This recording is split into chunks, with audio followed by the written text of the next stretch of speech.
দে দে দে দে দে দে দে দে খারাপ করলে এরা কে আমাদের সাথে। কোথায় করেছি তোর সাথে ডিম দিলি দে দে দে আচ্ছা, ডিম মাখলে কি গ্ল্যামার বাড়ে? চুলের পুষ্টির জন্য ডিমের উপকারিতা তো আমাদের সবারই কম বেশি জানা, তবে গায়ে মাখলে ঠিক কতটা স্কিন গ্লো করবে তা এখনো অজানা। না না, নিজের ত্বকে নিজে ডিম মাখার কথা হচ্ছে না, এখানে কথা হচ্ছে হাওড়া পুরসভার এক প্রাক্তন তৃণমূল কাউন্সিলরের সম্বন্ধে। চৌঠামের পর থেকেই বাংলায় ডিম রাজনীতি যেন জনপ্রিয় হয়ে উঠেছে। বিক্ষোভকারীদের নিশানায় প্রাক্তন শাসক দল তৃণমূল কংগ্রেসের বড় সেজো মেজো গোত্রের নেতারা। এবার সেই তালিকায় নতুন সংযোজন হাওড়া পুরসভার 25 নম্বর ওয়ার্ডের প্রাক্তন তৃণমূল কাউন্সিলর বিশ্বনাথ দাস। অন্যদের বেলায় যেখানে বিক্ষোভকারীরা টিপ করে ডিম তাক করেন, বিশ্বনাথ দাসের ক্ষেত্রে কিন্তু তা একেবারেই আলাদা। সম্প্রতি একটি ভিডিও ভাইরাল হয়েছে যেখানে বিশ্বনাথ দাসকে বলতে শোনা যাচ্ছে, আমাকে ডিম দিচ্ছিস তা দে। কিন্তু আমি কি করেছি? এই কথা শোনার পরই ভিডিও যিনি বানাচ্ছিলেন তিনি তো রেগে আগুন। কাউকে ভয় দেখাও নি পোয়ার সঙ্গে ছেলেদের নিয়ে? বাবা তো কাজ তুই তো কি বলছিস না না, তুমি বলো নি, ভয় দেখাও নি? এই তো বাজে কথা হ্যাঁ, বাজে কথা বলছিস বাবা এগুলো বলিস না আমার না না, তুমি তো করেছো। না রে বাবা আরে সিকিউরিটি থেকে সবাই তোমাকে এত মানে ভালোভাবে ভেবেছিল, তুমি ভুলটা করেছো। কোন সিকিউরিটি রে তুমি করনি? আরে চাকরি তুমি করনি, সিকিউরিটি গার্ডে তুমি চাকরি করনি। আমার চালের দোকানটা নিয়ে নাও নি আরে চালের দোকান নিয়ে নিয়েছো তুমি? কোন চালের দোকান গো? হ্যাঁ, বাজারে চালের দোকান আমি নিয়েছি। তুমি তো করেছো। মনে নেই তোমাকে তোমাকে যখন দেখো সব লোক বলছে, তোমাকে আমার বাবার 50 বছর চাল সব লোক বলছে তুমি তো তুমি চিটিংবাজি করেছো। হ্যাঁ মহাদিন সঙ্গে তুমি করেছো, তুমি পয়সা দিয়েছো। জেলে ভরে দিতে বিশ্বনাথের পাল্টা বলেন ওই বিক্ষোভকারী। এখানেই শেষ নয়, আরও গুরুতর অভিযোগ করেন আশেপাশে থাকা মানুষজন। কাটমানি তোলা, ছোটদের খেলার জন্য নির্মিত পার্কও নাকি বন্ধ হয়েছে। এই বিশ্বনাথ দাসের অঙ্গুলি হেলো নেই, এমনই সব অভিযোগ উঠতে থাকে। চোর চোর বলে কটাক্ষ করতে শোনা যায় বিক্ষোভকারীদের। বাইরে বেরিয়েছো কি করতে? 8.5 টাকা নিয়েছে 60,000 টাকা নিয়েছো তো। চিটিং বাজি হ্যাঁ সাধু সাহায্য সিকিউরিটি গার্ডে 20 টাকা সিগারেট খাচ্ছ সিকিউরিটি হ্যাঁ তুই কি ছিলে আমি সিধে চাই চোর কোথাকার চোর চোর বল ওই আরেকজন পাড়ায় দাদাগিরি করে এসেছিল, ঠিক আছে? তোমরা আমি তাকে দেখাতে চাই না, বল টাকা ঠিক আছে? সবকিছু করেছো, ঠিক আছে আজকে যেটা করেছো অনেক খারাপ করেছো। আরে নোংরামি করেছো। 30 মে ভোট পরবর্তী হিংসায় আক্রান্তদের সঙ্গে দেখা করতে গিয়ে প্রবল জনরোষের মুখে পড়েন তৃণমূলের সর্বভারতীয় সাধারণ সম্পাদক অভিষেক বন্দ্যোপাধ্যায়। গাড়ি ছেড়ে বাইকে করে সোনারপুরে ঢোকার মুখে তাকে ঘিরে ধরেন গ্রামবাসীরা। এরপরই চলে বেধড়ক মারধর, ছিঁড়ে দেওয়া হয় অভিষেকের জামা, তাকে লক্ষ্য করে ছোড়া হয় ডিম, ইট, জুতো। বিক্ষোভকারীদের মধ্যে অধিকাংশই ছিলেন মহিলা। সোনারপুরে গিয়ে চরম জনরোষের শিকার হন অভিষেক বন্দ্যোপাধ্যায়। কামরাবাদ এলাকার 9 নম্বর ওয়ার্ড। বিক্ষোভ এতটাই প্রবল ছিল যে শেষে ক্রিকেটের হেলমেট মাথায় দিয়ে তৃণমূল সাংসদ এরপর হেঁটে এগোতে থাকেন। তারপরও ছাড়েননি গ্রামবাসীরা, একের পর এক তাকে লক্ষ্য করে উড়ে আসে ডিম, ইট, জুতো। যদিও ঘটনার সময় দেখা যায়নি কোনো পুলিশ কর্মী এবং কেন্দ্রীয় বাহিনীকে। অভিষেকের অভিযোগ, বারবার পুলিশকে বলা সত্ত্বেও তারা আসেননি। শেষে দেখা গেল প্রায় ঘণ্টাখানেক অবরুদ্ধ থাকার পর শেষে পুলিশ ও কেন্দ্রীয় বাহিনী এলাকায় ঢুকেছে। কিরে, তোর বেশ র্যাশ হয়েছে দেখছি। হ্যাঁ রে, কি করবো বলতো, র্যাশগুলো কিছুতেই কমছে না। অনেক কিছু ইউজ করলাম তবুও কমছে না। আমার মনে হয় তোকে কোনো একজন ভালো ডার্মাটোলজিস্টের কাছে দেখানো উচিত। তুই ঠিক বলেছিস, কিন্তু কোনো ভালো ডার্মাটোলজিস্ট থাকলে একটু সাজেস্ট কর না প্লিজ। এই তোর তো একবার র্যাশ হয়েছিল না? তুই কোথায় দেখিয়েছিলিস? তুই একবার গৌরীদেবী হসপিটালসে দেখাতে পারিস, ওখানে ভালো এক্সপিরিয়েন্স ডার্মাটোলজিস্ট আছে। আমারও সেম প্রবলেম হয়েছিল, এখন ওখানে ট্রিটমেন্ট নিয়ে আমি এখন ঠিক আছি।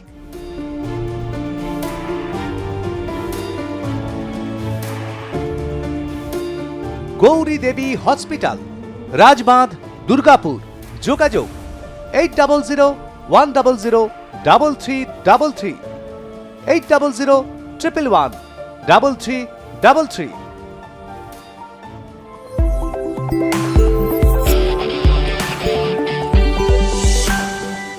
অভিষেক বলেন, পুলিশকে বারবার বলা সত্ত্বেও কোনো সহায়তা পায়নি। এটাই বিজেপির সংস্কৃতি। দেখছেন তারা গণতন্ত্রের কথা মুখে বলে আর কাজে কি করছে। ঘটনার প্রায় ঘণ্টাখানেক পর কেন্দ্রীয় বাহিনীকে নিয়ে এলাকায় প্রবেশ করে বারুইপুর জেলার পুলিশ। পুলিশ প্রথমে এসে বিক্ষোভকারীদের শান্ত করার চেষ্টা করে। অভিষেক যে আক্রান্ত তৃণমূল নেতার বাড়িতে ঢুকেছে তা ঘিরে ফেলেছিলেন সাধারণ মানুষ। পুলিশ এসে সেই ক্ষুব্ধ গ্রামবাসীদের সরানোর কাজ শুরু করে। বাড়িসহ গোটা এলাকা ঘিরে ফেলে বিশাল পুলিশ বাহিনী। প্রায় 1.5 ঘন্টা অবরুদ্ধ থাকার পর কেন্দ্রীয় বাহিনী এবং পুলিশ ঘিরে অভিষেককে বের করে নিয়ে যায়। অন্যদিকে তৃণমূল কংগ্রেসের পক্ষ থেকে এই ঘটনাকে পরিকল্পিত হামলা বলে দাবি করা হয়েছে।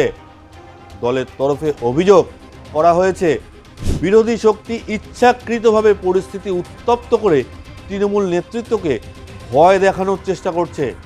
যদিও বিজেপির পক্ষ থেকে সাফ দাবি সাধারণ মানুষের স্বতঃস্ফূর্ত ক্ষোভের বহিঃপ্রকাশে বিক্ষোভ।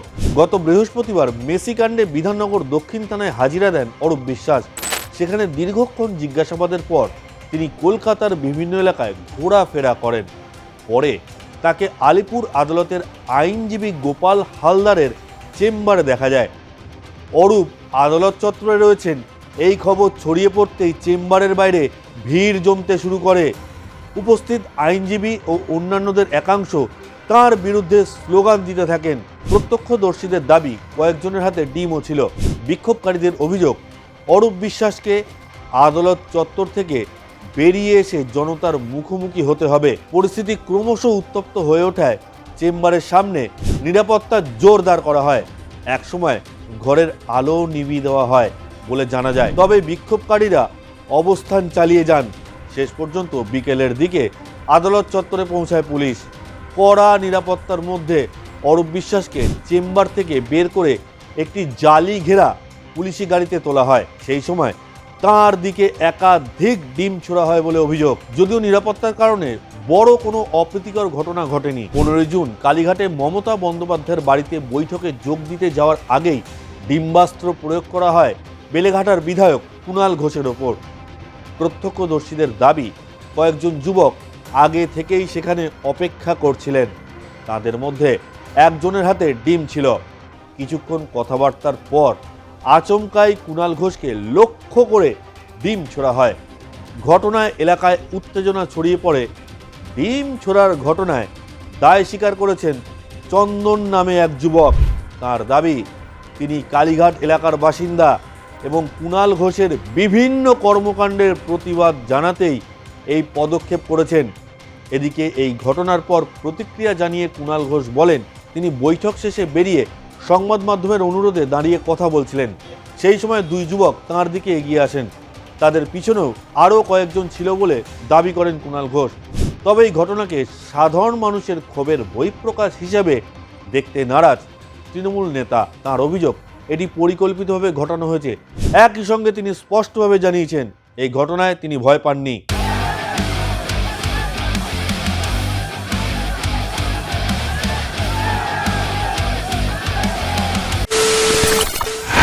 খবরের নামে প্রতিদিন সন্ধে আপনার ড্রয়িং রুমে কি শুধুই চিৎকার চেঁচামেচি খেয়ে আসে? বিতর্কের নামে চলে গালাগালি আর কাদা ছোড়াছুড়ি।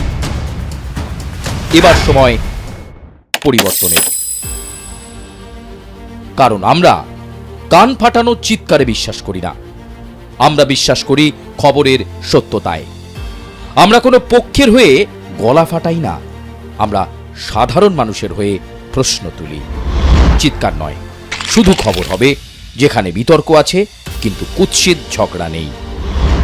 সঠিক তথ্য, বিশ্বস্ত খবর। নজর রাখুন আর প্লাস নিউজে।